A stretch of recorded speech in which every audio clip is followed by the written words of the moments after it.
Assalamualaikum warahmatullahi wabarakatuh. Waalaikumsalam warahmatullahi wabarakatuh. Alhamdulillah wassalatu wassalamu ala sayyidina Rasulillah sayyidina wa maulana Muhammad ibn Abdullah wa ala alihi wa sahbihi wa mawalah. La haula wa la quwwata illa billah, amma ba'du. Bapak-bapak, ibu-ibu, saudara-saudara kaum muslimin rahimakumullah. Pada pertemuan yang lalu sudah saya jelaskan bahwa hidup selalu berakhir dengan kematian. Apabila datang kematian menimpa seseorang, datanglah kiamat baginya. Itu yang disebut dengan kiamat kecil. Hakikatnya mati adalah perpindahan dari kehidupan di dunia ini menuju kehidupan di alam barzakh. Menunggu kita di alam barzakh sampai datangnya saat kiamat.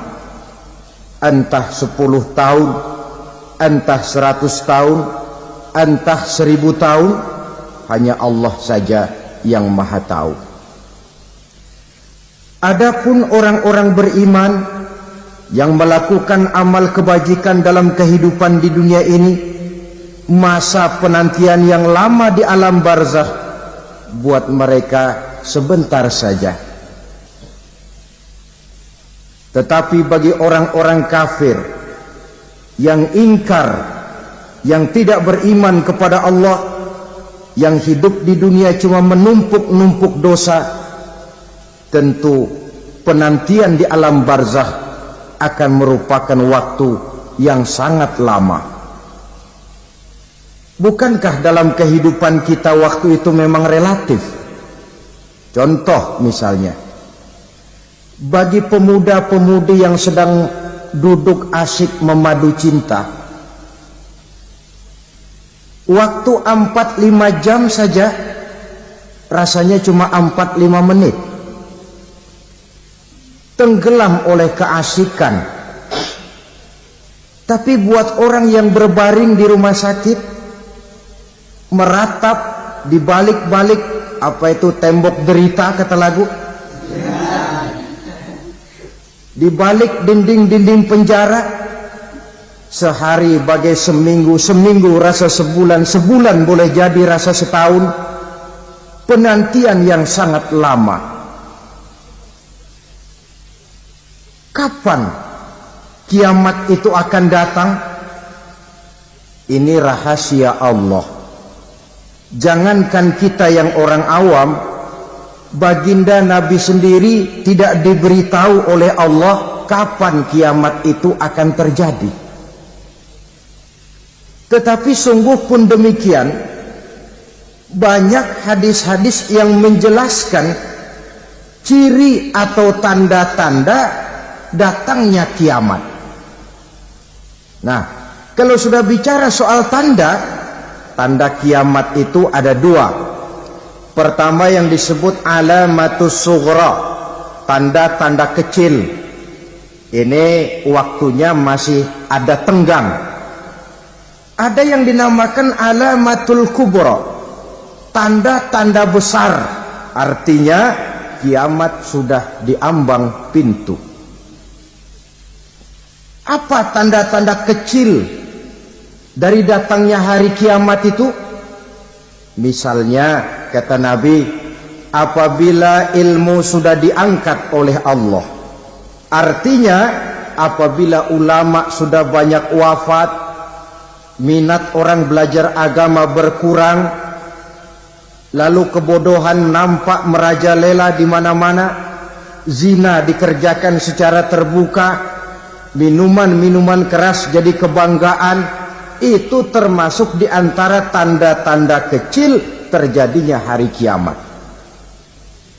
Apalagi misalnya iza waladatil ammatu rabbataha, apabila budak sudah melahirkan tuan, Apa maksudnya? Ada yang mentafsirkan apabila anak sudah bisa membudaki orang tuanya. Orang tua yang melahirkan dia, yang membesarkan dia, demi setelah si anak besar jadi orang berpangkat, bertitel, berharta, berkedudukan, jadilah orang tua itu budaknya. Sehingga sering dibilang kalau orang tua kaya, anak jadi raja. Tapi kalau anak yang kaya, orang tua sering jadi budak. Apalagi munculnya fitnah yang bergelombang, timbul perang antara dua bangsa yang besar, waktu berjalan terasa sangat pendek sekali. Itu merupakan tanda di antara tanda-tanda kiamat. Termasuk di dalamnya sulit membedakan mana laki, mana perempuan. Kan kalau tanda-tanda kayak begini sekarang sudah banyak kita lihat kan. Ulama banyak wafat, penggantinya sulit. Zina dikerjakan berterang-terangan, minuman keras jadi kebanggaan, banyak anak membudaki orang tuanya, sulit membedakan mana laki mana perempuan. Kadang-kadang dari belakang kita lihat perempuan bener, begitu kita colek nengok jenggotan.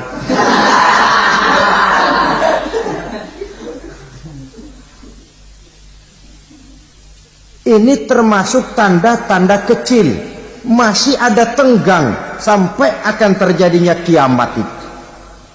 Nah, yang dimaksud dengan tanda-tanda besar, ini tanda besar artinya kiamat sudah di ambang pintu. Pertama, matahari terbit dari sebelah barat. Apabila matahari sudah terbit dari arah sebelah barat, tertutuplah sudah pintu taubat. Bersabda Nabi kita, la taqumus sa'atu hatta tatlu'a syamsu min maghribiha. Tidak akan datang hari kiamat sampai matahari terbit dari arah sebelah barat. Fa iza tala'at, manakala matahari telah terbit dari arah sebelah barat, wara'ahan nasu, manusia banyak menyaksikan itu, amanu ajma'un, mereka pun lalu beriman. Yang tadinya kafir, yang tadinya ingkar, yang tadinya membangkang, setelah melihat matahari terbit dari sebelah barat, buru-buru beriman, berlomba-lomba mengucap dua kalimat syahadat. Tapi apa yang terjadi? Kata Nabi, wadzalika hina la yanfa'u nafsan imanuha lam takun amanat min qabl. Hari itu adalah hari yang iman sudah tidak berguna lagi bagi seseorang apabila sebelumnya memang dia tidak pernah beriman. Au kasabat fi imaniha khaira, atau beriman tetapi tidak pernah melakukan kebajikan di dalam keimanannya itu. Hari yang sudah kasib, hari yang sudah terlambat, beriman tidak akan ada gunanya lagi. Ini pelajaran buat kita. Sebelum sang surya terbit dari sebelah barat, sebelum nafas sampai di tenggorokan, artinya pintu taubat masih terbuka. Kalau dua hal itu sudah terwujud, nafas sudah sampai di kerongkongan atau matahari sudah terbit dari arah sebelah barat, tertutuplah sudah pintu taubat. Tak ada lagi gunanya pangkat, jabatan, harta, bahkan beriman pun dalam suasana macam itu. Too late, kata orang Kulon. Sudah terlambat. Matahari terbit dari arah sebelah barat. Itu tanda besar, artinya kiamat sudah di ambang pintu. Lalu apalagi tanda besar? Munculnya Dajjal. Dajjal artinya pendusta-pendusta yang menyesatkan manusia. Ada dua macam Dajjal, saudara. Ada Dajjal kecil, ini Dajjal kelas teri. Kalau ini sejak zaman Rasulullah sudah ada itu. Tiap zaman ada. Di zaman Rasulullah misalnya ada yang bernama Aswad al-Unsi dari Yaman, ada yang namanya Musailamah al-Kazzab dari Yamama, ada yang namanya Ibnu Sayyad dari Madinah. Ini dajjal-dajjal di zaman Rasul. Musailamatul Kazzab memproklamirkan diri jadi nabi, dia di zaman Rasul masih hidup. Ini dajjal zaman Nabi. Di zaman sahabat muncul dajjal-dajjal. Di zaman kita sekarang ini dajjal-dajjal pun gentayangan. Dajjal-dajjal kelas teri. Kerjanya mendustakan manusia, menyesatkan manusia, memalingkan manusia dari jalan yang benar dan diridhoi oleh Allah Subhanahu wa taala. Adapun yang merupakan tanda besar dari datangnya kiamat, dajjal-dajjal kelas kakap, pembohong-pembohong besar yang menyesatkan masyarakat manusia berpaling dari jalan Allah mengikuti jalan mereka. Apa sih ciri dajjal itu? Kata Nabi dalam hadis Bukhari Muslim, "Innad dajjala", sesungguhnya yang namanya dajjal itu yakhruju, satu saat akan muncul mendekati hari kiamat. Wa inna ma'ahu ma'an, si dajjal ini membawa air. Wa naran, dan juga membawa api. Dua simbol. Di tangan yang satu dia bawa air, di tangan yang satu dia bawa api. Wa ammal ladzi yarahu an-nasu ma'an fanarun, adapun yang orang banyak lihat air, hakikatnya adalah api. Yang dilihat api, hakikatnya adalah air. Oleh sebab itu, kalau api yang ditawarkan, ambillah air. Kalau air yang ditawarkan, pilihlah api. Maksudnya apa ini? Ini bahasa simbol, saudara-saudara. Dajjal bicaranya seolah-olah untuk kepentingan manusia, menawarkan surga. Surga yang dia tawarkan hakikatnya neraka. Hai manusia, kalau kau mau bahagia, jangan dekat-dekat dengan agama. Solat itu tidak efektif dan efisien, tidak produktif dari segi ekonomi itu. Menghadiri majelis taklim cuma buang-buang waktu. Tahajud, tasbih, tahlil, baca Quran, apa itu? Pekerjaan mubazir saja. Hidup ini cuma sekali, masa yang cuma sekali, manfaatkan dengan sebaik-baiknya. Mumpung, dibawanya sifat mumpung tetapi dalam pengertian yang sangat negatif. Bicaranya seolah-olah untuk kepentingan manusia, tetapi sebenarnya menjerumuskan manusia. Menawarkan air, tapi sebenarnya api. Menawarkan api, tapi hakikatnya air. Buat apa kamu sholat? Buat apa kamu bayar zakat? Buat apa kamu puasa? Surga yang dicanangkan Dajjal, hakikatnya neraka. Neraka yang digambarkan Dajjal, pada dasarnya adalah surga. Jadi memutarbalikkan fakta itu kerjaan Dajjal. Yang hak jadi batil, yang batil dibilang hak, yang benar jadi salah, yang salah malah jadi benar. Tuntunan disuruh jadi tontonan, tontonan malah menjadi tuntunan. Itu pekerjaan Dajjal profesinya. Zamannya Nabi Adam, Dajjalnya kan iblis. Betul? Betul. Apa sih rayuan iblis itu? Allah setelah menciptakan Nabi Adam kan bilang, Adam, kau dan istrimu Hawa tinggal di surga ini. Seluruh fasilitas yang ada di surga persilahkan kau nikmati. Satu yang tidak boleh, jangan coba-coba dekati pohon khuldi. Dekat saja jangan, apalagi sampai memetiknya. Datang Dajjal yang namanya iblis ini. Adam, kamu tahu nggak kenapa tidak boleh makan buah khuldi? Ya nggak tahu, pokoknya saya dilarang. Bodoh kamu Dam. Khuldun artinya kekal. Kalau kamu makan itu buah, kau akan kekal di surga buat selamanya. Allah tidak kepengen maka dilarang kamu makan buah khuldi. Kalau kau ingin kekal di surga Adam, makan saja. Saya bicara begini ini untuk kepentingan kamu Adam. Ini kan ciri-ciri Dajjal. Bicaranya sih seolah-olah untuk kepentingan Nabi Adam, hakikat sebenarnya menjerumuskan Nabi Adam supaya ingkar dan melanggar larangan dari Allah Subhanahu wa ta'ala.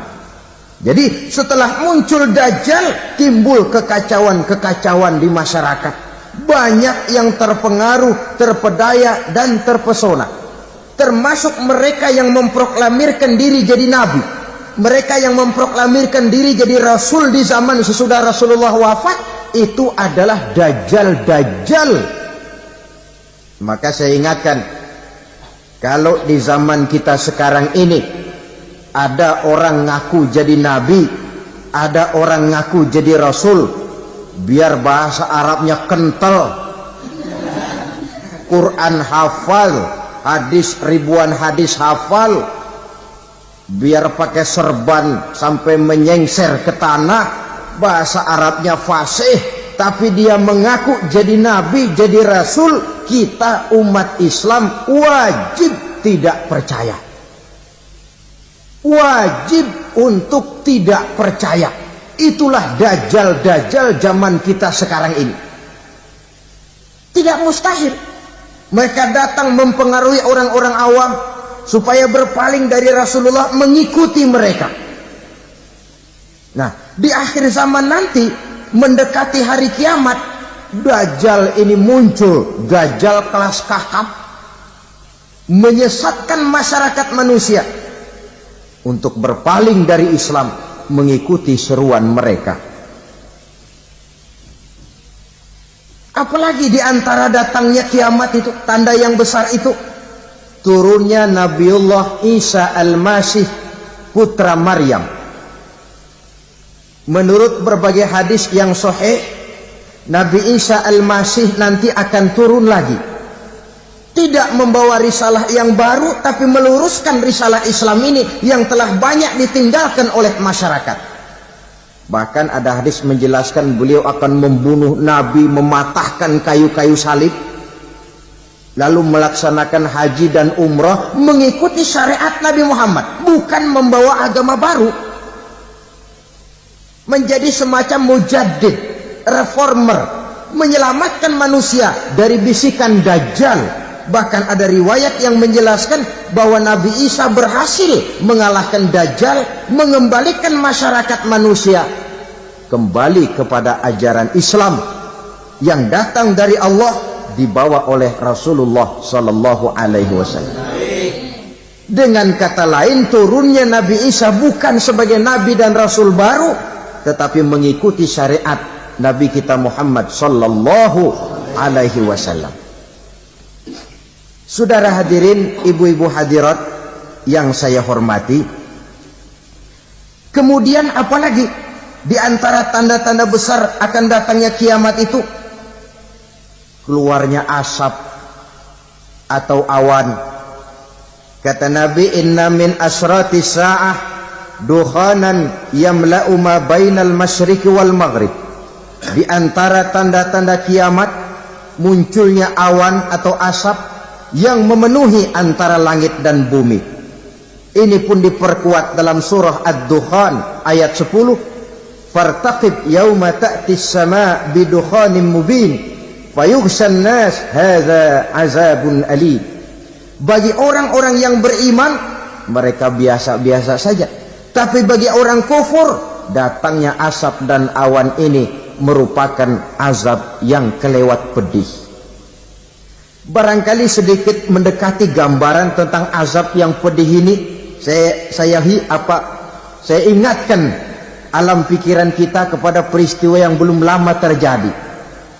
Pernah dengar berita bocornya reaktor nuklir di Chernobyl, Uni Soviet? Pernah dengar? Nah. Bocornya reaktor nuklir di Chernobyl yang mengakibatkan ratusan bahkan sangat mungkin ribuan nyawa. Cuma satu reaktor Bagaimana kalau seluruh cadangan nuklir yang dimiliki oleh para negara adik kuasa ini diledakkan? Bahkan yang konon menurut catatan, cadangan nuklir yang dimiliki bersama oleh Amerika dan Rusia sekarang ini sudah sanggup memusnahkan 6 miliar manusia. 1,5 kali lebih banyak dari jumlah manusia yang nongkrong di permukaan bumi ini. Saudara-saudara hadirin yang saya hormati, lalu saat mendekati hari kiamat, apalagi tandanya? Setelah Nabi Isa wafat, pada saat turunnya yang kedua kali, lalu Allah meniupkan angin sejuk. Semua orang-orang beriman, orang-orang baik wafat, sehingga penghuni bumi ini cuma tinggal lagi terdiri dari orang-orang kafir. Tidak ada lagi di bumi ini yang bisa mengucapkan Allah. Sehingga dalam hadis qudsi itu ada keterangan, Innallaha azza wa jalla yaqulu li Israfil. Allah pernah pesan kepada malaikat Israfil, kata Allah, Israfil, iza sami'ta qailan yaqul Allah Allah fa akhirin nafah 40 sanatan ikraman liqailiha. Hai Israfil, apabila kau dengar di permukaan bumi masih banyak orang yang mengucapkan Allah Allah, maka tunda sangkakala kiamat itu 40 tahun. Untuk apa? Ikraman liqailiha, menghormati orang yang mengucapkan Allah Allah itu. Wah, jadi karena sekarang masih banyak yang mengucapkan Allah, besar hatilah kita, masih jauh kiamat itu.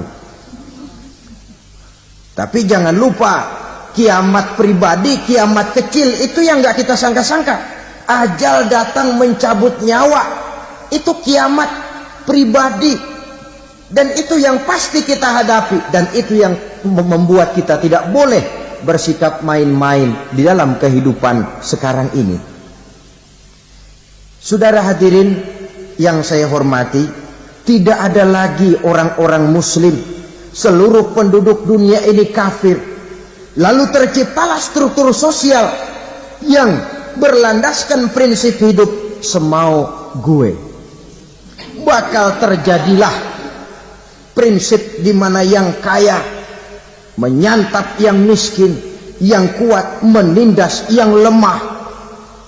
Hidup sudah bagaikan di rimba belantara, berlaku hukum rimba. Siapa yang kuat dia yang menang, siapa yang lemah menjadi mangsa. Timbul kekacauan, maksiat merajalela, munkarat menjadi-jadi, sehingga isi bumi ini penuh dengan segala macam perbuatan dosa. Tidak ada perlunya lagi alam diperpanjang temponya. Datang saat yang sudah dijanjikan oleh Allah Azza wa Jalla, maka terjadilah yang disebut kiamat kubra, kiamat besar, kiamat hancur-hancuran. Bagaimana kejadian ini dimulai? Dalam surah Az-Zumar ayat 68, Allah Subhanahu wa taala berfirman, "Wa nufikha fis-suri fasa'iqa man fis samawati wa man fil ardi illa man sya'allahu." Maka manakala ditiuplah sangkakala, terkejutlah seluruh yang ada di langit dan seluruh yang ada di bumi. Bila saat kiamat datang, Allah perintah malaikat Israfil, Israfil, tiup sangkakalamu. Ditiuplah sangkakala oleh malaikat Israfil. Yang akibat daripada tiupan itu, seluruh yang ada di langit, seluruh yang ada di permukaan bumi terkejut. Yang ada di langit siapa? Malaikat kan. Bayangin aja kalau malaikat kaget, apalagi kita. Terkejut seluruh makhluk yang ada di bumi, yang ada di langit mendengar suara sangkakala itu. Bunyinya tidak sanggup kita bayangkan dahsyatnya. ledakan nuklir, ledakan neutron, belum apa-apa ketimbang bunyi sangkakala malaikat Israfil ini. Nah, lalu mendengar bunyi sangkakala ini, gemparlah makhluk, kacaulah alam. Bumi gempa, planet-planet bertabrakan, gunung meletus, air laut tumpah ke darat, angin topan bertiup, halilintar menyambar. Lalu semua yang bernama hidup mati total. Mati bareng tanpa persiapan. La haula wala quwata illa billah. Saya kadang-kadang dalam tafakur bermohon, ya Allah, mudah-mudahan saya enggak nemuin kiamat beneran. Ngeri. Tidak bisa kita bayangkan macam apa suasana seperti itu. Allah saja banyak memberikan gambaran, misalnya Al-Qari'ah, wa mal qari'ah, wa ma adraka mal qari'ah. Kejadian yang menggemparkan. Tahukah kamu apa kejadian yang menggemparkan itu? Yauma yakunun nasu kal farasil mabsus wa takunul jibalu kal ihnil manfus. Pada saat itu manusia berterbangan bagai kupu-kupu. Gunung berterbangan seperti kapas ditiup angin. Gunung saja macam kapas, konon lagi manusia. Kematian total, mulai semut sampai gajah mati, jin mati, iblis mati, malaikat mati. Malaikat saja mati. Saudara hadirin yang saya hormati, kematian total yang tanpa persiapan. Orang bilang, Pak, kalau mati bareng begitu yang repot malaikat maut dong ya. Cabut sana, cabut sini. Itu kalau menurut logika kita, mestinya begitu menurut logika. Tapi logika juga yang bilang nggak perlu serepot itu. Sebab untuk mematikan listrik di wilayah DKI, di wilayah Jakarta, nggak perlu tiap rumah didatengin matiin ya lama.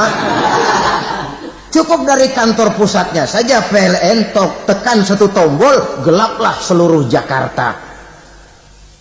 Saudara hadirin yang saya hormati, kematian total. Lalu setelah kematian total, planet-planet juga mati, dalam arti tidak bergerak dan beredar. Angin mati, dalam arti tidak bertiup. Air mati, dalam arti tidak ada riak gelombang. Pokoknya semua mati.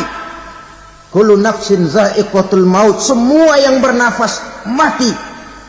Dalam ayat lain, kullu man 'alaiha fan. Semua yang ada di permukaan bumi fana.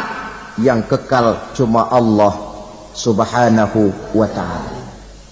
Yang paling belakang mati malaikat maut dan malaikat Israfil. Tapi mati juga sesuai dengan janji Allah. Menurut hadis Bukhari Muslim dari Abi Hurairah, masa tenggang waktu antara kematian total pada tiupan sangkakala pertama dengan proses kebangkitan pada tiupan sangkakala kedua 40 lamanya. Tidak dijelaskan oleh Abi Hurairah 40 jam, apa 40 hari, apa 40 tahun. Hadis-hadis cuma menyebutkan 40 saja. Sunyi alam, yang tinggal cuma Allah saja lagi. Ketika itu Allah berseru-seru, katanya, limanil mulkul yauma. Siapa para penguasa hari ini? Mana itu raja-raja dan penguasa yang dulu mengaku jadi Tuhan? Fir'aun. Mana Fir'aun sekarang? Yang dulu jadi raja, merasa berhasil, sombong, lalu tidak mau turun-turun dari kekuasaannya. sampai kepada puncak kekurang ajarannya mengangkat diri jadi Tuhan. Mana itu Fir'aun? Namrus, mana sekarang Namrus? La ilaha illa ana. Ternyata tidak ada Tuhan lain selain daripada aku, kata Allah. Proses kemudian, saudara-saudara, turunlah hujan dari langit. 40 lamanya hujan itu. Tidak jelas juga 40 jam apa 40 hari. Setelah air turun membasahi, datanglah tiupan sangkakala yang kedua. Semua yang bernama mati bangkit dari kuburnya masing-masing. Ini yang disebut Yaumul Ba'thi, hari kebangkitan. Allahu Akbar. Pada saat kita bangkit dari kubur kita masing-masing, kumpul di padang mahsyar namanya. Bayangin aja, saya sendiri nggak sanggup bayangin. Manusia sejak zaman Adam sampai zaman kiamat kumpul bareng di tempat sama. Berapa banyaknya itu?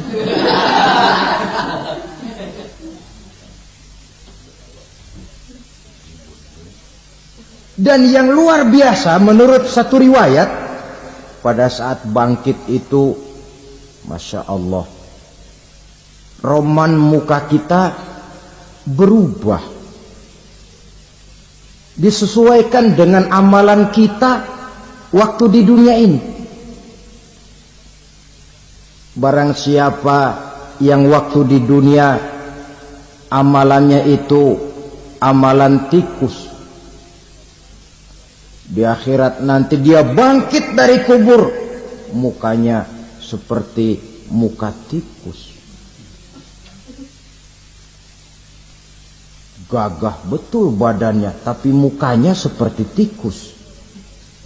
Kenapa? Amalannya waktu di dunia seperti amalan tikus. Apa amalan tikus itu? Suka ngegeragoti barang yang sudah disimpan rapi-rapi.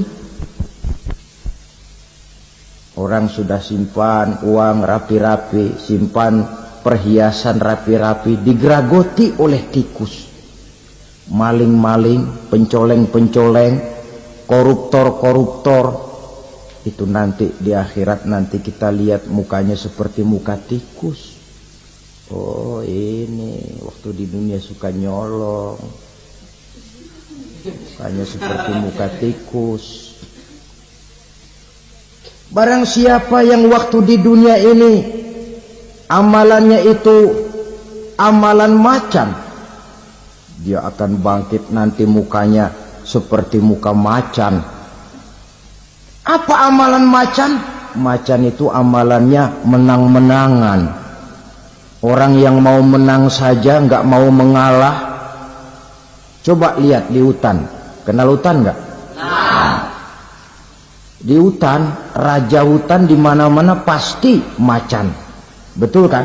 Betul. Padahal hutan belum pernah bikin pemilihan umum. Tapi macan tidak peduli ada pemilihan umum apa tidak, pokok saya raja. Sebab apa? Macan jadi raja itu bukan karena benar, tapi karena kuat jadi raja. Setelah dia jadi raja, rakyat hutan yang mesti dilindungi malah dimakan oleh raja macan. Kambing rakyat hutan dimakan oleh macan. Ayam rakyat hutan dimakan oleh macan. Itu nanti kita lihat di akhirat itu mukanya seperti muka macan, gagah betul. Lalu barang siapa yang di dunia ini amalannya itu seperti amalan anjing, nanti dia punya muka seperti muka anjing. Apa amalan anjing? Pertama, anjing itu kalau disuruh jaga rumah, dia tidak bisa membedakan mana maling, mana tamu. Biar yang datang maling, kalau bawa tulang, anjing kalem. Yang kedua, anjing itu akan setia kepada siapa saja yang memberinya roti. Siapa yang memberinya roti, itulah majikannya.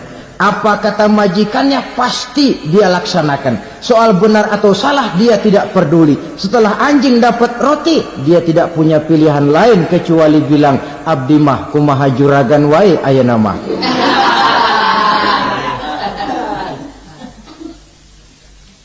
Saudara hadirin yang saya hormati, berkumpul di padang mahsyar, tiap orang sibuk dengan persoalannya masing-masing. Matahari waktu itu didekatkan oleh Allah, panas luar biasa. Ada yang saking panasnya itu mencucurkan peluh keringat sampai sebatas mata kakinya. Ada yang keringatnya sampai sedengkulnya, ada yang keringatnya sampai sepusatnya, ada yang keringatnya mengalir sampai sebahunya, ada yang kelelap oleh keringatnya sendiri, sementara orang di sampingnya nggak apa-apa. Bergantung lagi amalan dia waktu di dunia ini. Saudara-saudara,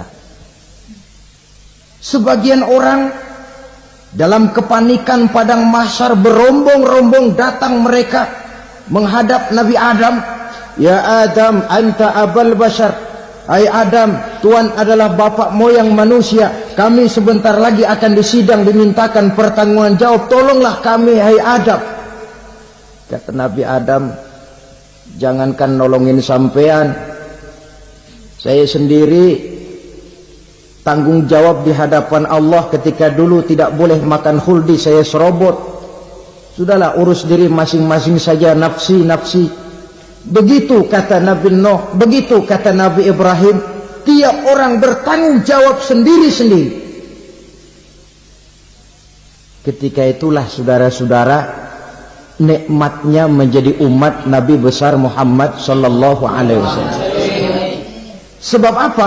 Walaupun menurut abjad kita ini umat paling belakang, kan paling belakang kita ini toh, karena Nabi Muhammad adalah Nabi akhir, tapi akan dihisap lebih dulu, lewat di atas sirat lebih dulu, masuk surga lebih dahulu ketimbang umat-umat belakangan. Ketika Rasul mendekati ajal, beliau tanyakan itu kepada malaikat Jibril. Malaikat Jibril berkata, Muhammad jangan khawatir, Allah sudah berjanji, inni haramtul jannata ala sairil anbiya hatta tadkhulaha anta, wa haramtuha ala sairil umami hatta tadkhulaha ummatuka. Surga aku haramkan buat seluruh nabi kecuali kalau engkau Muhammad sudah masuk ke dalamnya, dan surga aku haramkan buat seluruh umat kecuali kalau umatmu Muhammad sudah masuk ke dalamnya. Logikanya, walaupun menurut abjad kita umat paling belakang, bakal dihisab paling dulu, lewat di atas sirat paling dulu, masuk surga paling dulu, kalau mampir ke neraka juga paling dulu. Ya resiko. Jangan mau enaknya aja paling dulu. Saudara hadirin yang saya hormati, setelah masa kebangkitan itu jangan dikira begitu bangkit langsung diperiksa. Masih menunggu menanti ribuan tahun perhitungan padang mahsyar untuk sampai kepada proses yang disebut yaumul hisab, hari perhitungan.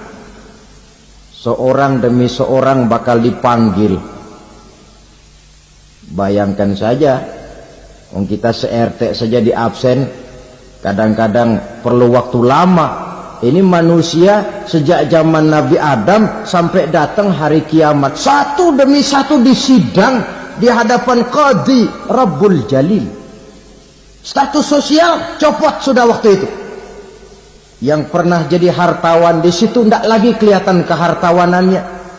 Yang pernah jadi jenderal tidak lagi dipanggil jenderalnya. Yang ustadz tidak lagi dipanggil al-mukarramnya. Seluruh status sosial selesai. Dipanggillah kita seorang demi seorang menghadap Qadhi Rabbul Jalil. Bagaimana proses penghisaban itu? Pertama, proses tanya jawab. Di antaranya ada hadis menyatakan, lan tazula qadama 'abdin yaumal qiyamah hatta yus'ala an arba'i khisalin. Besok di hari kiamat tidak akan bergeser telapak kaki seorang hamba sampai dia ditanya lebih dulu tentang 4 persoalan. Tentang ilmunya. Kemana ilmu itu diamalkan? Tentang umurnya. Di mana umur itu dihabiskan? Tentang masa mudanya. Kemana masa muda itu dipakai? Tentang hartanya. Dari mana harta itu didapat dan kemana harta itu dibelanjakan. Ini termasuk proses tanya jawab. Jadi kalau istilah pengadilan dunia, nama Fulan bin Fulan. Kamu waktu di dunia diberikan umur panjang untuk apa? Pernah mengalami masa muda, kemana kau habiskan masa remajamu? Kau diamanahkan ilmu, dengan apa ilmumu kau amalkan? Kau diberikan harta, dari mana harta kau dapat, kemana kau belanjakan? Tak seorang pun yang bisa mungkir. Sebab apa? Dikala itu yang menjadi saksi bukan orang. Yang menjadi saksi adalah seluruh anggota badan kita. Tangan bicara, kaki jadi saksi terhadap seluruh amalan yang pernah kita kerjakan pada saat kehidupan di alam dunia ini. Selesai proses tanya jawab, lalu diperlihatkan buku catatan kita waktu hidup di dunia ini. Jangan lupa Allah itu menyiapkan 2 superkomputer kepada kita. Sebelah ditempelin sebelah kanan, yang sebelah tempelin di sebelah kiri. Komputer itu namanya Raqib dan Atid. 2 malaikat yang apabila baik kita lakukan, refleks saja akan menulis kebajikan kita. Jahat kita kerjakan akan tertulis. Catatan itu nanti diperlihatkan kepada kita. Waduh, alangkah malunya pada saat diperlihatkan catatan kita, buku rapot kita merah melulu. Barangkali diperiksa sambil diomelin, brengsek lo. Buku merah melulu begini, bagaimana waktu hidup di dunia? Tidak cukup diperlihatkan buku catatan kehidupan, rekaman kehidupan. Rekaman kehidupan kita secara utuh sejak terlahir sampai ajal datang merenggut nyawa. Barangkali mirip dengan video sekarang ini, di mana terekam dengan baik seluruh kegiatan kita sejak yang sekecil-kecilnya sampai kepada yang sebesar-besarnya. Untuk kemudian kita pun menerima balasan. In khairan fa khairun wa in syarran fa syarrun. Kalau baik ya baik balasannya, kalau jahat ya jahat juga balasannya. Catatan-catatan kita diberikan. Kalau banyak kebajikannya diberikan di tangan kanan dengan cara yang halus. Kalau banyak kejahatannya diberikan dari sebelah kiri atau dilempar dari belakang. Itulah sebabnya sejak di dunia ini kita sudah mohon kepada Allah. Ketika berwudu membasuh tangan kanan, apa kita bilang? Allahumma a'tini kitabi biyamini wa hasibni hisaban yasira. Ya Allah, berikan saya kitab di tangan kanan, dan kalau saya memang perlu dihisap, hisaplah saya yang seringan-ringannya. Tangan kiri berlindung kita kepada Allah. Jangan sampai diberikan kitab di tangan kiri atau dari arah sebelah belakang. Wa a'udzubika an tu'tiya kitabi bishimali aw min wara'i zuhri, dari arah sebelah belakang. Na'udzubillah min dzalik. Setelah selesai lewat proses penghisaban, lewat mizan, timbangan, maka yang sudah selesai dihisab itu bergeraklah menuju sirat, jembatan yang terbentang menuju surga melalui neraka. Saudara-saudara, panjangnya perjalanan sirat itu memakan waktu ratusan tahun. Tetapi orang yang lewat di atas sirat pun macam-macam, bergantung amalannya ketika di dunia ini. Ada yang lewat di atas sirat itu kal barqil khatib, seperti kilat yang menyambar, lep, sudah sampai dia di surga. Cepat bukan main. Ada yang lewat di atas sirat itu seperti orang lari-lari. Ada yang lewat di atas sirat itu seperti orang jalan biasa. Ada yang sambil merangkak, ada yang sambil ngesor, ada yang sambil gelayutan, ada yang selamat sampai ke ujung ke surga, ada yang tergelincir jatuh masuk ke dalam neraka, bergantung amalannya dalam kehidupan di dunia sekarang ini. Tiap kita akan melewati yang namanya sirat ini. Saudara-saudara kaum muslimin yang saya hormati,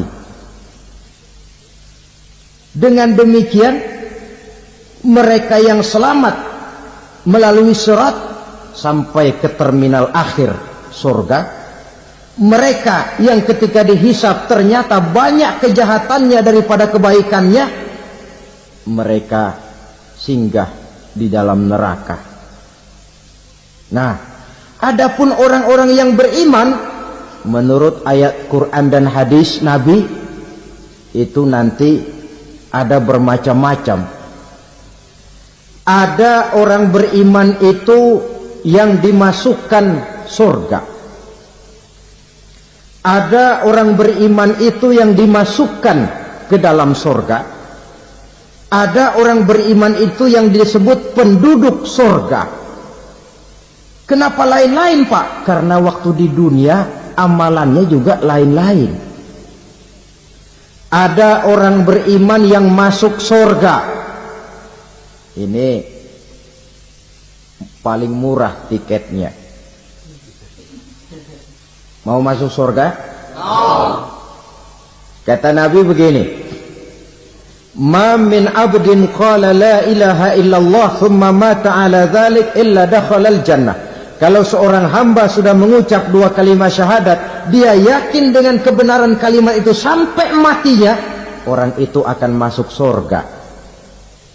Abi Dzar yang waktu itu diajak bicara heran, ya Rasul kok gampang betul? Iya. Walaupun orang itu mencuri, iya. Walaupun orang itu berzina, iya. Biar dia mencuri, biar dia berzina, kalau dia sudah mengucap dua kalimat syahadat, dia yakin dengan kebenaran kalimat itu sampai matinya, itu orang akan masuk surga. Jadi masuk surga cukup dua kalimat syahadat, yakin sampai mati, masuk surga. Itu perkara masuk. Tapi kalau pertanyaannya diterusin, masuknya kapan, Pak? Nah, ini lain lagi urusannya. Sebab ada yang masuknya itu langsung, ada yang mampir dulu. Di sana tempat cuma dua, kalau tidak surga, neraka. Mau ke surga, tapi mampir dulu. Yang mampirnya jelas di neraka. Kenapa? Dalam hadis qudsi ada riwayat, nanti itu di akhirat, setelah Allah selesai mengatur penduduk surga masuk surga, yang neraka masuk neraka, Allah berkata kepada malaikat Malik, malaikat Malik, labaik ya Allah, itu bajingan-bajingan tengik, manusia-manusia durjana yang waktu di dunia tidak mau sujud, jauh dari ulama, gemar melakukan yang munkarat dan maksiat, hidup di tengah masyarakat selalu jadi bibit keonaran, kufur, sudah masuk neraka semua. Sudah ya Allah. Nah, kalau sudah, coba sekarang kamu masuk, Malik. Saya, iya, masuk neraka. Mau apa ya Allah? Kata Allah, akhriju minan nar man kana fi qalbihi misqala habatin min khardalin min iman. Kau masuk neraka, cari di dalam neraka orang-orang yang ada imannya walaupun kecil sebesar biji zarah, angkat mereka keluar. Masuk malaikat Malik ke neraka, cari orang yang ada imannya, korek-korek. Ya repot, udah pada gosong. Yang ada imannya diangkat ke atas, yang ada imannya diangkat ke atas. Lalu dimandikan di Nahrul Hayat, namanya sungai kehidupan di akhirat nanti. Cakep lagi rupanya, bersih lagi wajahnya, apel di hadapan Allah. Kata Allah, bagaimana mas? Kapok nggak sampean? Kapok ya Allah. Nah, kalau kapok, idhab fadkhulil jannah, pergi masuk surga sana. Berangkat mereka ke surga, ketemu sama teman-temannya yang udah sampai lebih dulu, yang nggak pakai mampir lagi. Terjadi dialog. Kata teman-temannya yang udah pada nyampe duluan, mas, iya, emang baru sampai? Saya baru sampai. Memang mampir di mana dulu mas? Kita sudah lama sampai di surga. Saudara buka surah Al-Muddathir ayat 34-35. Ma salakakum fis saqar? Kenapa kamu mampir di neraka Saqar? Qalu lam nakum minal musallin. Mereka menjawab, kami mampir di neraka Saqar mas, gara-gara dulunya kami waktu di dunia ndak pernah sholat. Ndak pernah sholat? Ndak pernah. Kan rumahnya dekat masjid, cuma dekat doang mas. Sholat mah enggak saya. Nggak pernah ngasih makan fakir miskin, nggak pernah hadir di majelis taklim, pendeknya nggak pernah melakukan kebajikan, maka saya pun mampir di neraka Saqar. Untung betul saya punya iman mas, sedikit.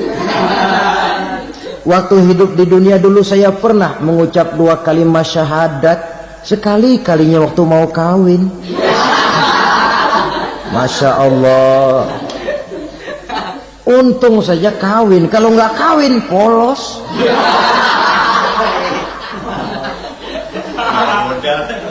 Itu juga pengulu sudah setengah mati ngajarin. Asyhadu alla, asyaduaan, asyaduaan.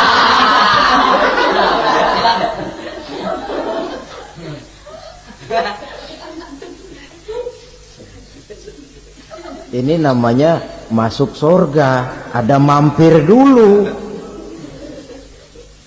Ada pula orang mukmin itu yang dimasukkan surga. Namanya dimasukkan kan terima beres.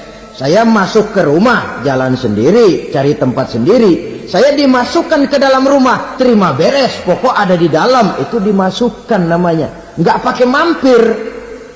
Tapi tentu tiketnya lebih mahal ketimbang yang pertama tadi. Apa kata Allah?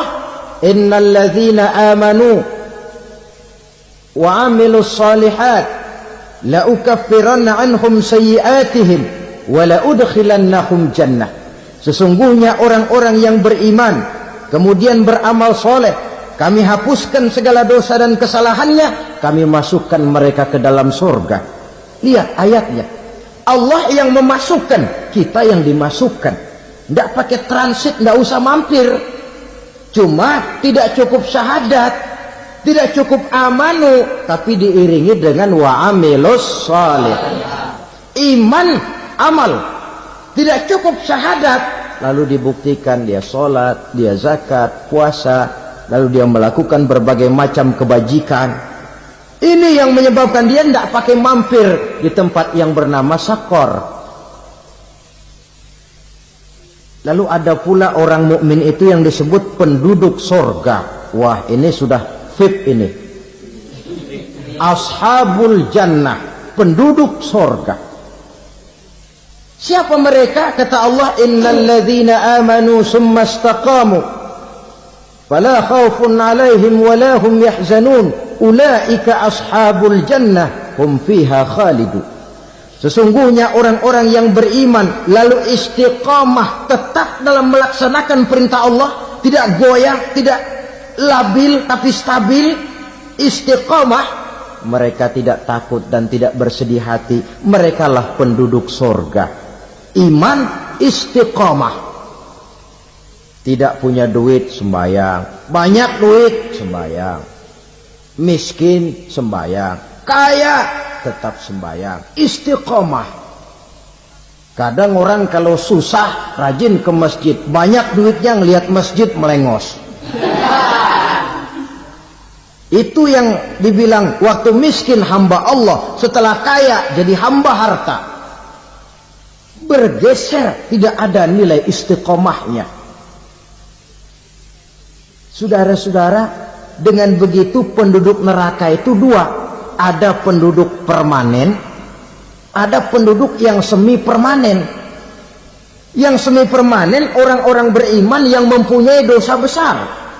Mereka masuk ke neraka untuk menerima azab sesuai dengan dosanya. Bila selesai masa azab itu, mereka akan diangkat untuk ditempatkan kembali ke dalam surganya Allah Subhanahu wa ta'ala. Nah, dikala itulah saudara-saudara, ada yang disebut syafaat dari Rasulullah Sallallahu Alaihi Wasallam.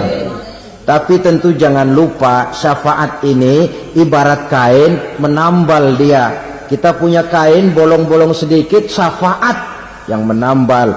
Solat kita ada kurang dikit, sedekah kita ada campur riak dikit, amalan kita ada tidak karena Allah dikit, kita berharap syafaat. Jadi biarlah kain masih bolong-bolong, yang penting punya kain. Tapi kalau kainnya tidak ada, yang ditambal apanya? Sholat tidak, puasa tidak, zakat tidak, berharap syafaat saja. Ya, terlalu berlebihan itu. Saudara hadirin yang saya hormati, apabila selesai proses penghisaban, proses penghitungan, maka dikala itulah manusia terbagi dalam dua kelompok besar. Fariqun fil jannah wa fariqun fis sa'ir. Sekelompok orang-orang beruntung yang masuk ke dalam surga, dan sekelompok lagi masuk ke dalam neraka. Akan memakan waktu untuk menceritakan sifat surga dan neraka, tapi insya Allah pada kesempatan pertemuan lain saya sampaikan. Namun sebagai gambaran umum cukuplah saya sampaikan sebuah hadis qudsi. Allah jelaskan, a'dadtu li'ibadiyas salihin ma la 'ainun ra'at wa la uzunun sami'at wa la khatara fi qalbil bashar. Aku sediakan buat hamba-hambaku yang soleh, yang tidak pernah terlihat oleh mata, tidak pernah terdengar oleh telinga, dan belum pernah terdetik dalam hati manusia.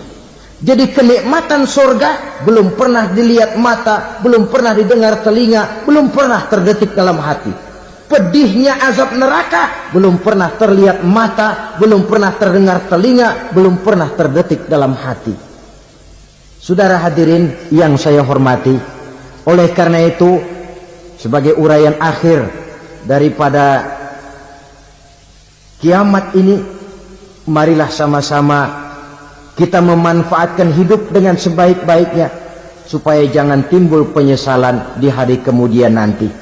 Mudah-mudahan kita seluruhnya diselamatkan Allah dari azab neraka dan mendapat surga dan ridhonya. Sekian dan demikianlah pertemuan kita kali ini. Terima kasih banyak atas segala perhatian. Mohon maaf atas segala kekurangan. Usikum wa nafsi bitaqwallah. Wassalamualaikum warahmatullahi wabarakatuh.